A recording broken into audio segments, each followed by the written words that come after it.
la force et la puissance et le pouvoir de chasser les mauvais démons. Frère, me dit, un enfant de Dieu, c'est celui qui marche avec l'autorité devant tous les démons de Satan. Amen. Que le Seigneur vous bénisse. Amen. Nous sommes le peuple privilégié. Nous sommes le peuple privilégié parce que nous sommes encore les enfants de Dieu. Nous sommes encore les enfants de Dieu. La Bible dit, Jésus a rassemblé les 12, leur donné force et pouvoir sur tous les démons avec la puissance de guérir les maladies. Il a envoyé prêcher le royaume de Dieu et guérir les malades. Ne prenez rien pour le voyage. Quand les disciples de Jésus, quand ils étaient partis pour aller prêcher la parole de Dieu, Jésus dit, quand vous partez, ne prenez rien. Mais vous voyez, un prédicateur qui vient pour prier pour quelqu'un, dont vous pouvez donner 1000 reines, 3000 reines. C'est le sacrifice des Caïens. Mais Dieu nous a donné ce pouvoir d'utiliser, de guérir les enfants de Dieu, de venir avoir les enfants de Dieu. Ce n'est pas pourquoi de prenez encore l'argent des gens. Non, non, frère, vous venez avec l'offrande des Caïens. L'offrande des Caïens. Non, non, vous venez avec l'offrande des Abel. Ce sont un mensonge fabriqué. Un prédicateur couloum. Quelqu'un qui commence aussi à voler l'argent des enfants de Dieu. Ne prenez rien pour le voyage. Leur dit-il, ni bâton, ni sac, ni pain, ni argent. N'ayez pas d'être unique. Dans quelle maison que vous entrez rester, c'est là que vous restez.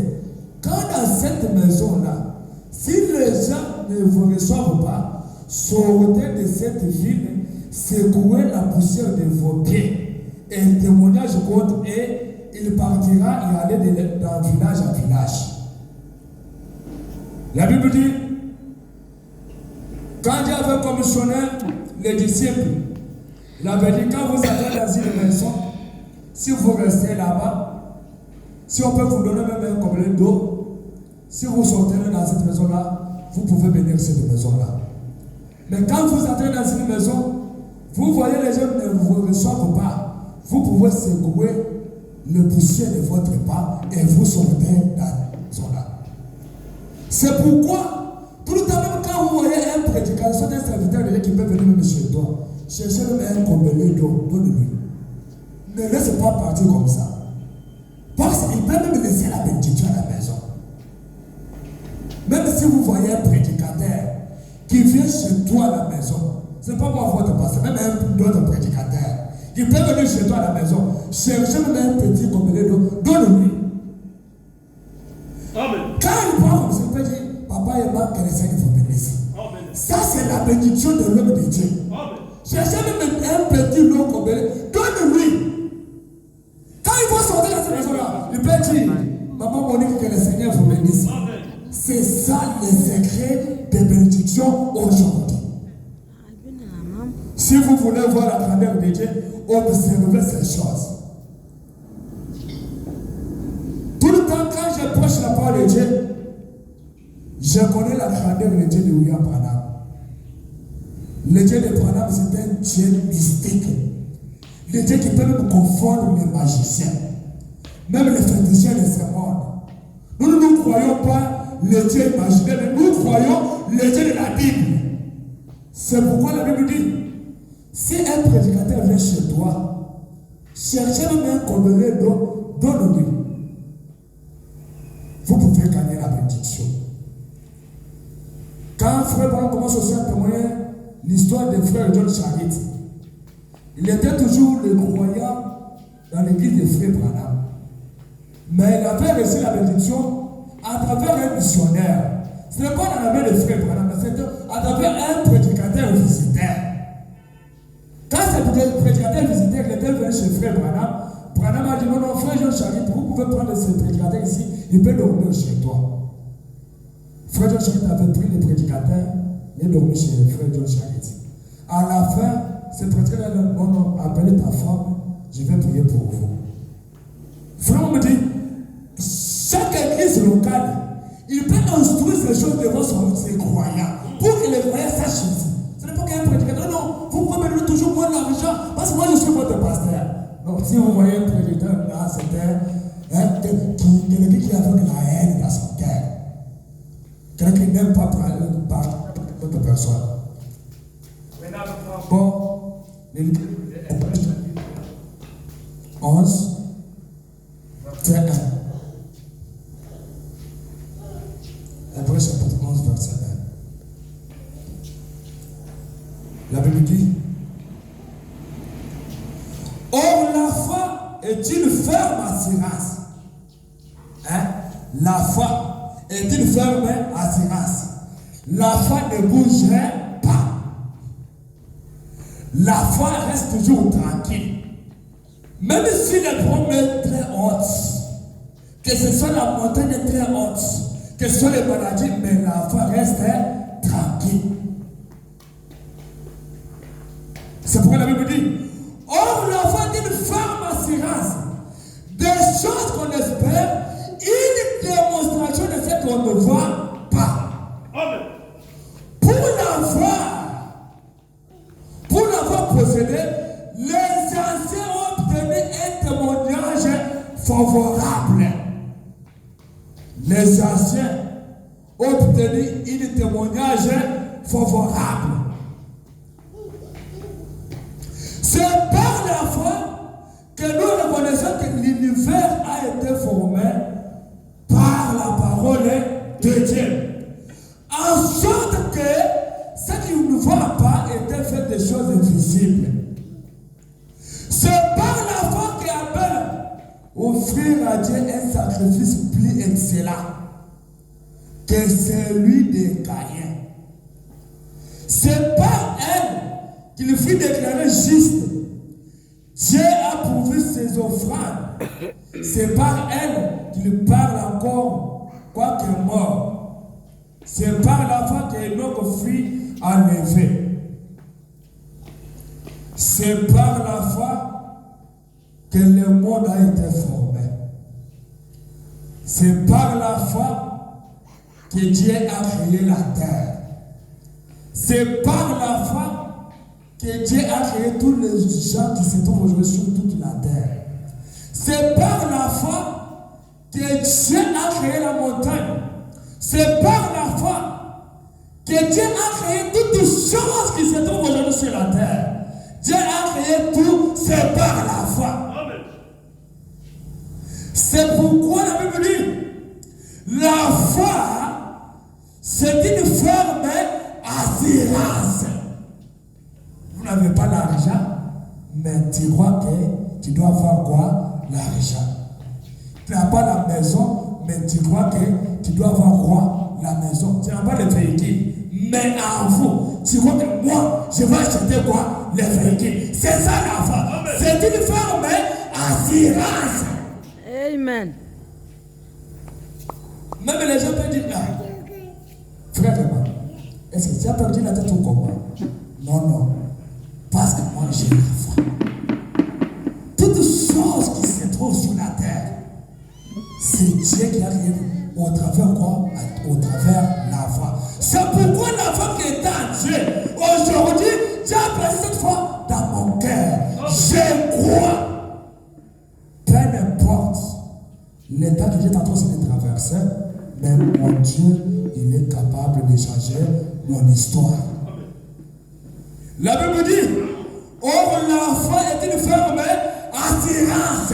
Des choses qu'on espère, une démonstration de celles qu'on ne voit pas.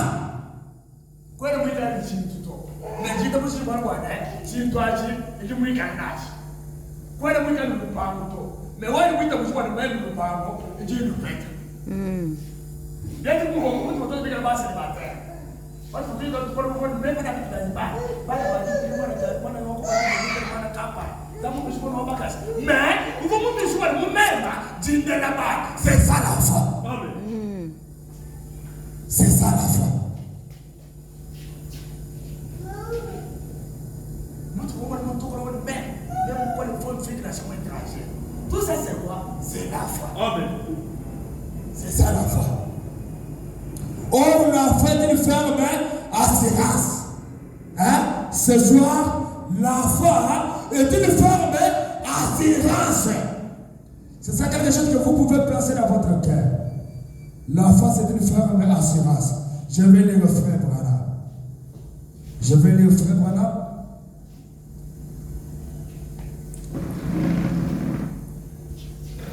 Une église séduite par le monde. Une église séduite par le monde. Frère Maudit. Une église séduite par le monde.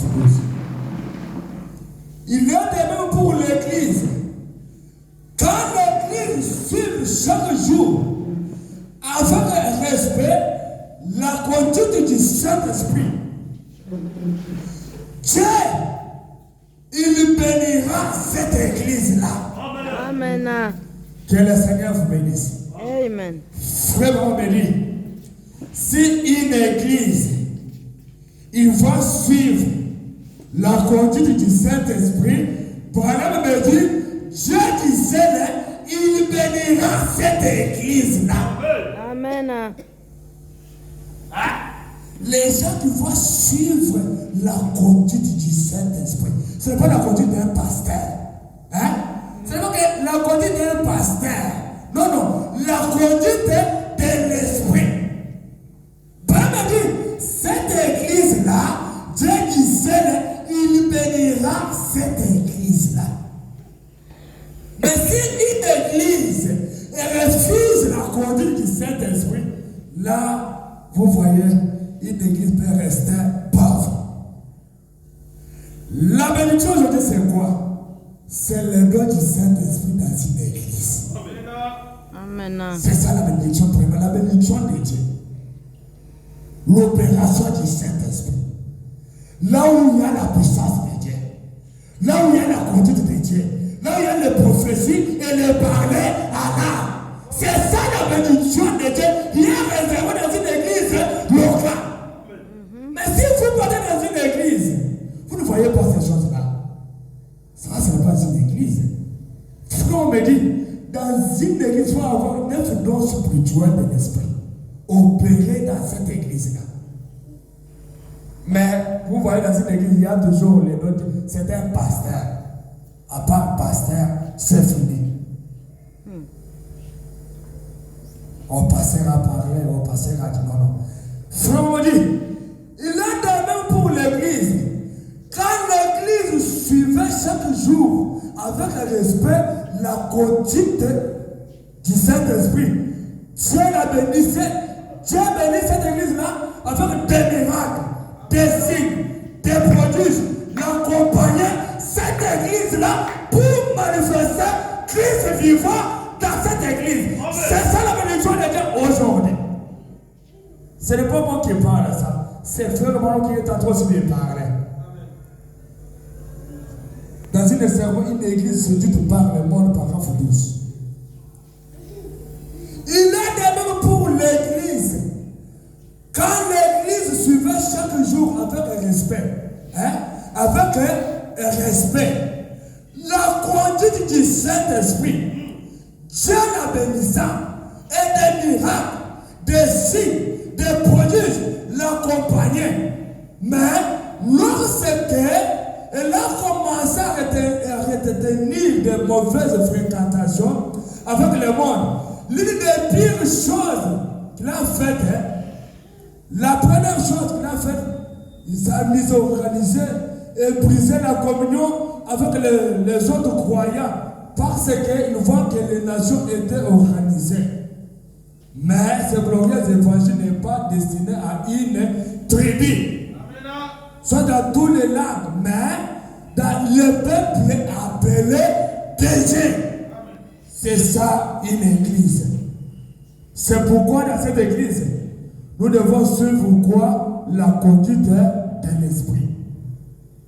Là, nous verrons ce que le Saint-Esprit nous commence aussi à faire de grandes choses au milieu de nous. C'est ça, c'est que j'aime de voir une église que le Saint-Esprit lui-même commence aussi à œuvrer au milieu de nous, afin que les signes, les prodiges, les paroles langues, tous les dons, cela se manifeste dans cette église. Je vais lire encore, frère Branham. C'est par la foi que Moïse, prêchait le 27e mois 1958, paragraphe 15, 16 et 17. Branham dit, et choisissez par la foi tout ce que nous faisons pratiquement, il nous faut choisir par la foi. Tout ce que nous voyons que Moïse a fait, savons la pleine de la répéter. C'était par la foi. Non pas par la vie, mais par la foi. Et la raison pour laquelle j'ai choisi ceci ce matin pour l'église dans ces états, c'est dans même nos écoles, notre entourage, nous avons beaucoup d'enseignements scientifiques. À cause de cela, nous avons éloigné les gens de la foi. Or, la foi ne se prouve pas par la science. La foi, c'est que la science ne voit pas. Et nous, si jamais nous perdons cette grande foi, alors que nous sommes totalement dans les ténèbres. Quelqu'un vous bénisse. Si quelqu'un qui n'a pas la foi, là vous êtes dans les ténèbres. Si vous voulez que la lumière puisse aussi se manifester dans ta vie, il faut premièrement avoir quoi? La foi. Parce que la Bible dit, la foi c'est une ferme assurance. La foi c'est une ferme assurance. Premièrement, il faut avoir quoi? La foi. Mais quand quelqu'un qui peut perdre la foi, là, je ne sais pas que c'est difficile de voir la main de Dieu. Au moment quand frère commence à m'approcher la parole de Dieu, il peut dire, je vois la lumière devant la sœur tête, devant un frère tel. Mais frère, si tu crois, là que tu es, que Dieu dit, c'est toi, il va te guérir. Quand ces frères peuvent dire, oh frère, mon âme, je crois, j'ai la foi. C'est pourquoi si vous voulez voir la lumière, soit de la colonne de feu, les parents se manifestent dans ta vie, premièrement, il faut avoir la foi. Il faut avoir la foi. Frère, on me dit, eh bien, si nous perdons la foi, alors que Dieu n'exaucera jamais notre prière. Hein? Si tu n'as pas la foi, c'est difficile pour que Dieu puisse écouter votre prière. Vraiment dit, or si nous défaisons de la foi, nous introduisons alors que l'église dans une sphère intellectuelle. Souvent, les gens pensaient que parce qu'une assemblée était grande, qu'il y avait des grandes églises, des grandes concepts, un grand nombre de gens bien habillés, bien soignés, avec beaucoup d'argent, disposent des moyens de créer de tels biens. Souvent, nous avons pensé que c'était inspirant, que telle autre église doit être inspirée, où nous sommes souvent référés à divers prédicateurs qui vont dans le champ de travail, qui ont des grandes assemblées de foule. Nous pensons parfois que c'est des signes d'inspiration. Mais ce n'est pas tout à fait la vérité. C'est l'inspiration humaine. Mais la véritable inspiration vient par l'accomplissement de la volonté de Dieu. Que le Seigneur vous bénisse. Amen. Si vous voyez dans une église, un passé avec une grande église, un grand rassemblement, là vous pouvez dire que là-bas il y a Dieu. Non, non. Ce n'est pas ça. Nous voulons même une église qui a comme 5 personnes, 3 personnes, mais déjà baptisées du Saint-Esprit. Là que l'Esprit de Dieu se mouvant au milieu de ces gens. Là on peut voir les surnaturels se manifester au milieu de ses enfants. C'est ça une église du Dieu vivant. Frère Maudit, oh là là, nous voulons une église qui est bâtie par l'inspiration selon la volonté de Dieu. C'est ça une église que nous voulons. Frère, on me dit, c'est ça une église que nous voulons. Eh bien, nous perdons notre gloire. Si nous perdons la foi, si nous définitions de la foi nous introduit, alors qu'une église il se fait sanctuaire, il faut avoir quoi? La foi. Pour voir Dieu, premièrement, il faut avoir encore la foi. Frère, on me dit, à quoi servirait un Dieu qui pouvait délivrer de la fournaise ardente les enfants hébreux s'il n'est pas le même Dieu aujourd'hui? À quoi nous sert un Dieu qui pouvait juger ce qui est bon et ce qui est mauvais dans les jours passés? À quoi servirait un Dieu historique? Vraiment dit, il faut un Dieu qui avait délivré les enfants des Hébreux, Shadrach et Meshach, Abednego. C'est le même Dieu là que nous voulons aujourd'hui. Le même Dieu qui peut punir les gens, qui peut fréquenter les mauvaises fréquentations, les mauvaises vies. Le même Dieu qui avait frappé le roi de Babylone. C'est ça le Dieu que nous voulons aujourd'hui. Frère me dit, à quoi nous sert un Dieu qui pouvait juger ce qui est bon et ce qui est mauvais dans les jours passés, qui pouvait punir les mal et bénir les biens? S'il n'est pas le même Dieu aujourd'hui, à quoi nous sert-il dans une église sans avoir le Dieu de la Bible? Les Dieu qui avait béni les gens du temps de la foi d'Israël. Ces gens-là l'avaient vu tuer. Le Dieu qui avait changé l'histoire de David, Dieu qui avait ramassé quelqu'un qui était dans la brousse, quelqu'un abandonné. Mais Dieu du ciel, il a vu depuis l'éternité que sur la terre, je veux chercher un homme, il s'appelle le nom de David. Celui-là qui sera un roi à Israël. Quand Dieu a envoyé le serviteur de Dieu, Samuel, pour partir de la maison d'Esaïe, Dieu avait dit, tu dois partir de la maison d'Esaïe. J'ai déjà préparé quelqu'un qui va rester un roi à Israël. Mais quand Samuel sont partis là-bas, lui, il avait vu les gens qui étaient là, les grands frères de David. Mais David était un homme rejeté. Il était dans la brousse quelque part. Quand Samuel est parti là-bas, là, il devait Esaïe, que Dieu m'a envoyé, qui va chercher dans tes enfants un fils qui va rester roi à Israël. Esaïe a présenté ses enfants. Samuel a vu quelqu'un qui était là, un géant, avec beaucoup de masse. Il a pris l'onction, il a fait bénir les grands frères de David. Quand ils sont retournés, Dieu disait à parler.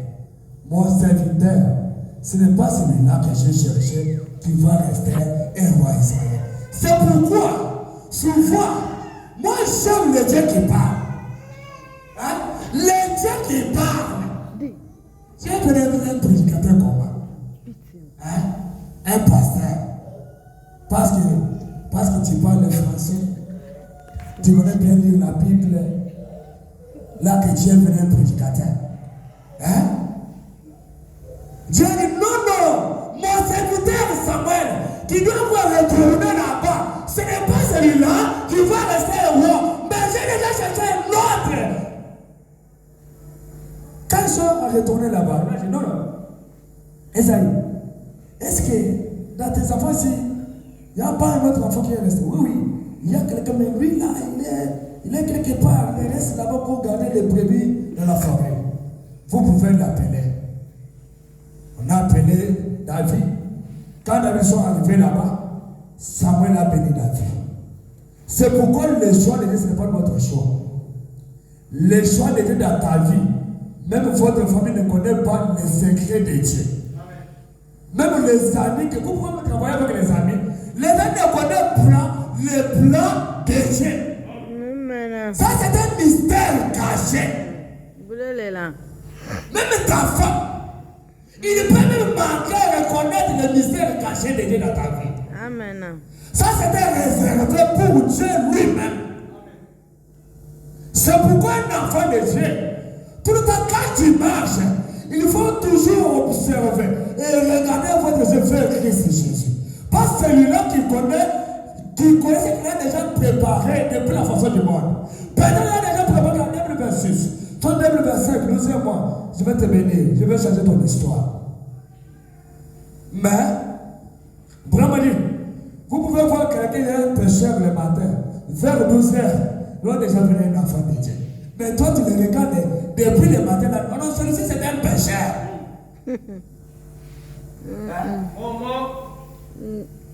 Toi, tu connaissais que les frères a fait à 9h, mais à 12h, peut-être. Il a déjà changé ça, il a déjà prié pour son Dieu. Hein? Frère Mamadi, oh jamais, le Dieu qui peut encore bénir encore les gens aujourd'hui, à quoi nous sert-il? À quoi nous sert d'aller dans une église sans avoir le Dieu qui peut bénir encore les gens? Pourquoi je peux partir dans une église? Pourquoi nous obtenir des choses du monde s'il n'est pas le même Dieu, exerçant le même jugement, ayant la même opinion qu'il a trouvé?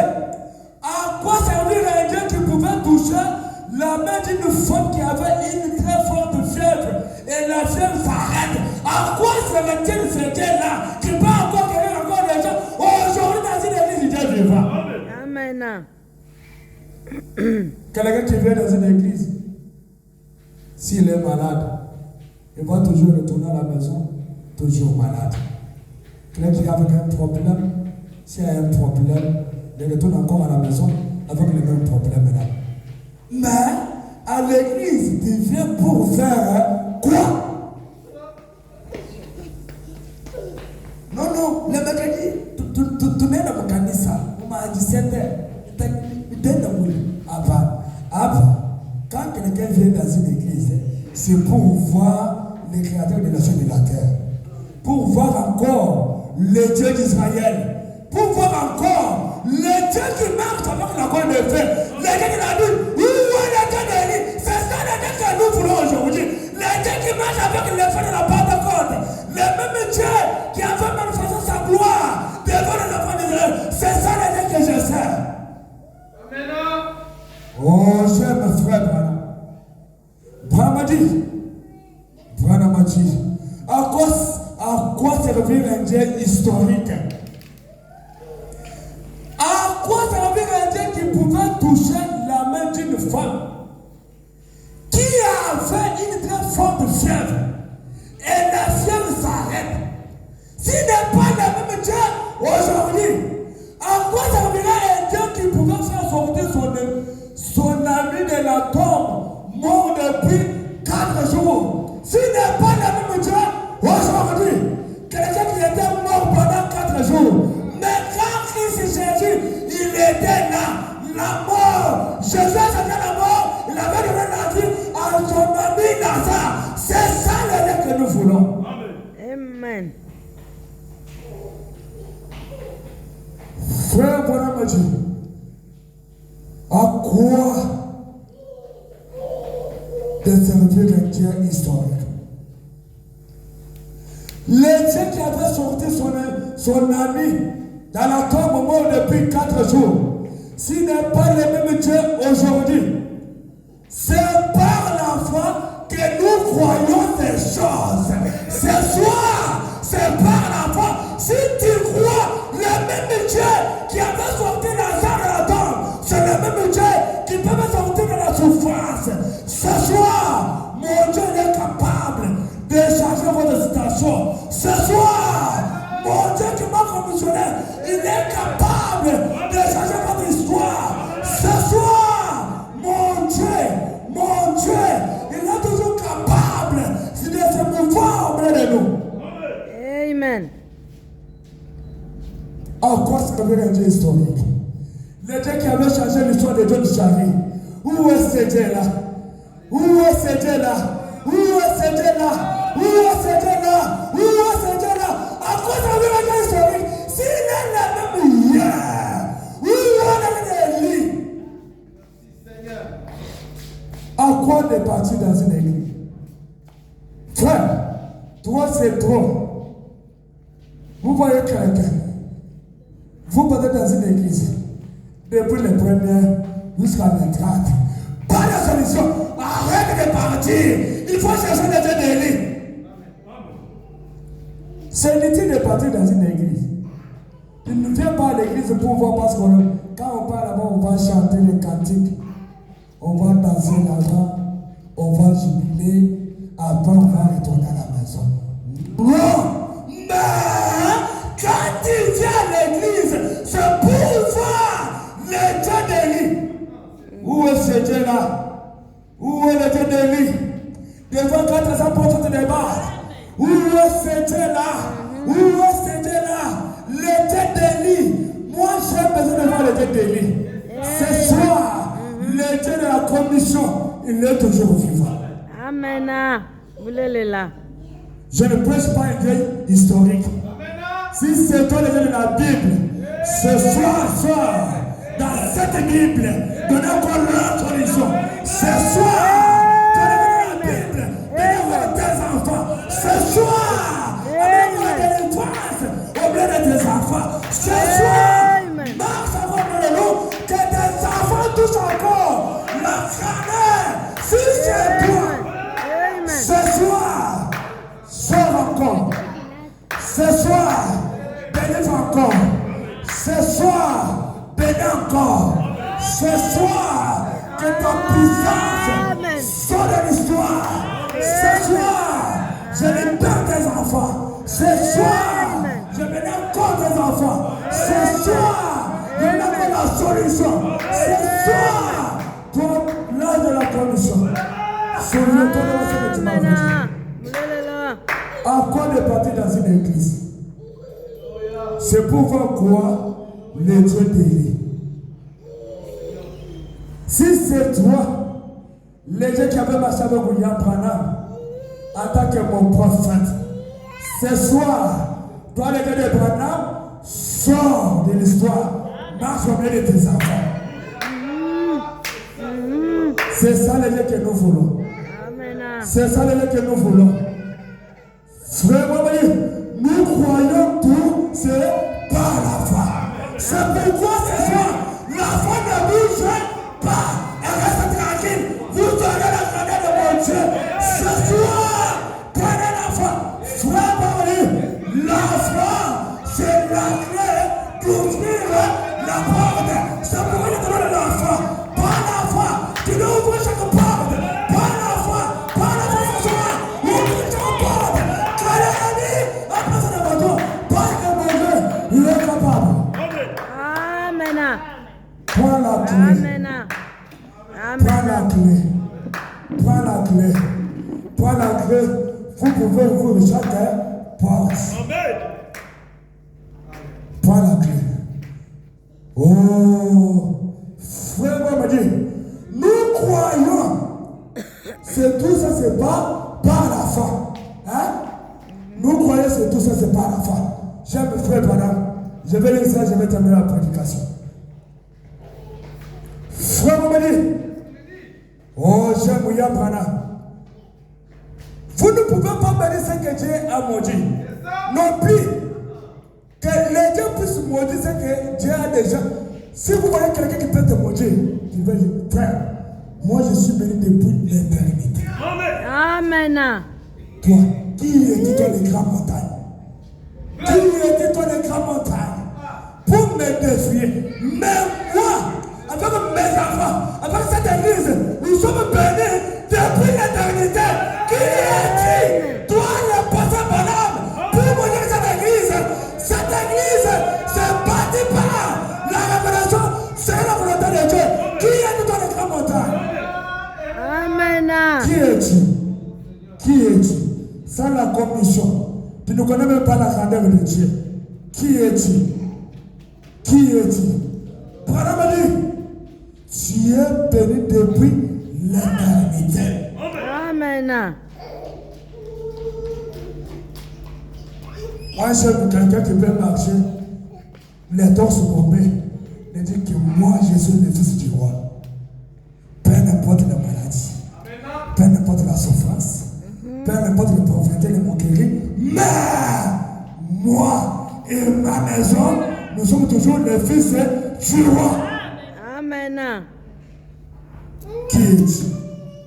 Si vous pouvez aller lire ça, c'est Israël, sa patrie, prêché le 29 mars 1953, paragraphe 100. Mon frère, ma soeur,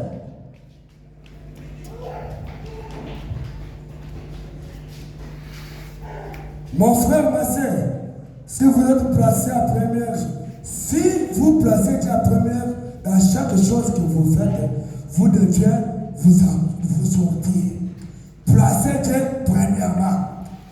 L'esprit sécuritaire, paragraphe 68. Vous ne pouvez pas bénir ce que Dieu a maudit. Non plus que les diables puissent maudire ce que Dieu a béni. C'est une affaire individuelle. Peu importe on est pauvre, stupide, ou illettré, ou sans instruction. C'est que Dieu a déjà béni, c'est un point, c'est fini. Même si vous êtes pauvre, vous n'avez pas d'argent, mais Dieu qui sait, tu as déjà béni depuis l'éternité. Moi, je vais te maudire. Toi, que le Seigneur vous bénisse. Amen. On va faire ça pour terminer la prédication. Si vous êtes prêts, j'aime ce soir de voir les millionnaires qui vont rester dans cette église. Les millionnaires, je vais faire ce que William m'a fait. J'aime voir les millionnaires qui vont sortir dans cette église. Ce n'est pas moi, c'est le Saint-Esprit qui avait utilisé notre prophète William Branham. Je vais lire ça. Je vais lire ça. N'ayez pas peur. Prêcher le 7, 6e mois 1963, paragraphe 66.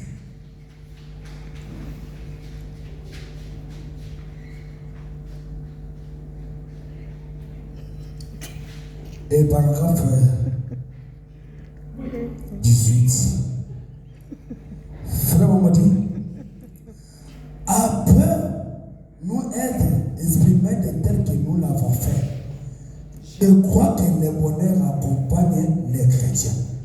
Ce n'est pas le bon. Amen. Hein? C'est le bonheur accompagne quoi? Les chrétiens. C'est vrai qu'un enfant de Dieu, quelqu'un qui peut marcher avec une tristesse comme ça, hein? Vous voyez quelqu'un, un enfant de Dieu avec la promesse. Quelqu'un qui marche comme, vous me dites que vous l'avez la bonne douce.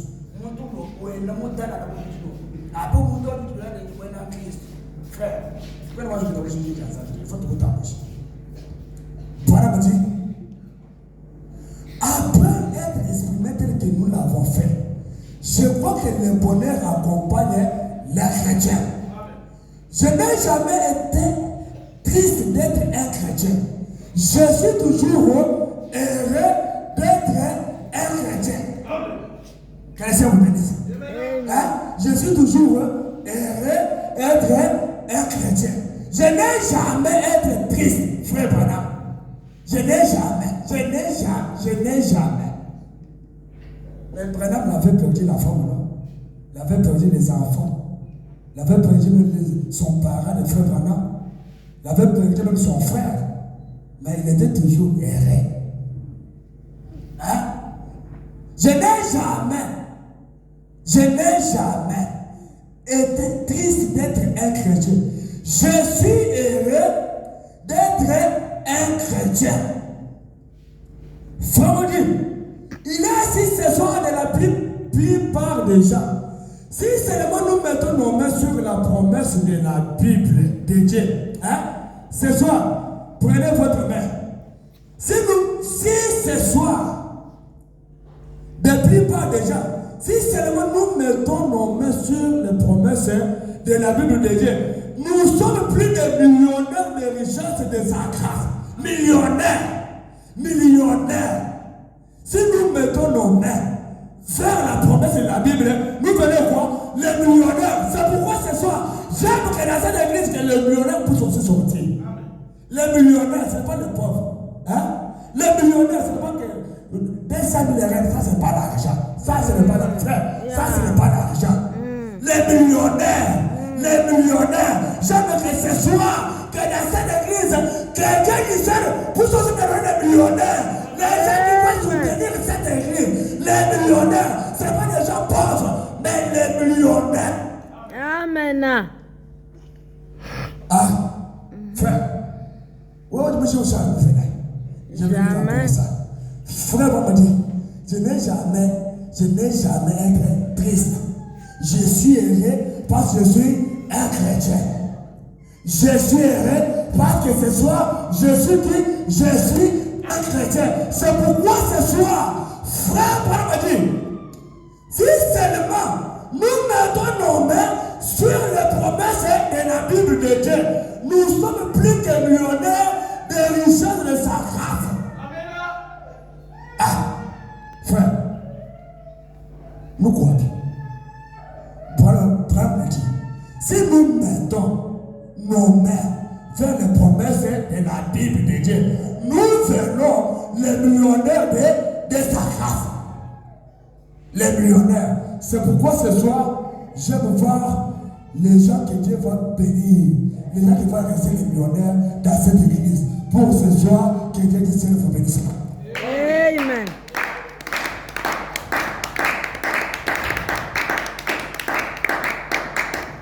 Nous sommes arrivés à la fin. Levez-vous. Je vais demander papa Daniel Plantonnet et cantique. Après, les cantiques, après, on va prier. Laissez les enfants là, ils commencent aussi à vous embrouiller. Ne donnez pas votre attention devant les enfants. Jéhovah est son nom. Jéhovah est son nom. Jéhovah.